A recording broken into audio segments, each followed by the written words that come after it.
Wij doen alle christen mij, als ze tenminste thuis binnen. Ja, hè? Ja. Iedereen kan met elkaar praten, geweldig en goed zijn. Nou, dit is geweldig. Dit met elkaar kan je praten over met elkaar. Dit is hartstikke mooie dingen ervoor. En de kilo's vleenen direct nog? Ja, maar die hekken lijst van, dat valt mooi. Ja. Nee, ik beweeg dat goed nou. En je moet net naar die wijnboulevard. Ik was alleen maar heel. Je zit in de natuur, je snijdt weer lekker het zuivere Friesland naar binnen.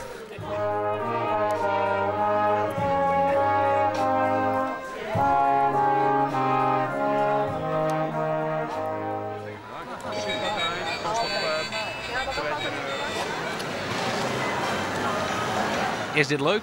Ja, dit is leuk. Leuk tijdverdrijf. Je maakt toch wat? Ja, je moet toch wat. Dan moet je eerst al 3,5 euro intree betalen en dan moet je jezelf nog een keer vermaken. Dus... Maar je betaalt je om morgen in rommel te beginnen. Inderdaad, ja.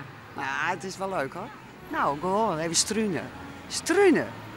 Nee, ja. Toch? Wat moet je anders op tweede kerstdag? Krieskuier misschien? Nee. Ik kuier hier er al. Dus...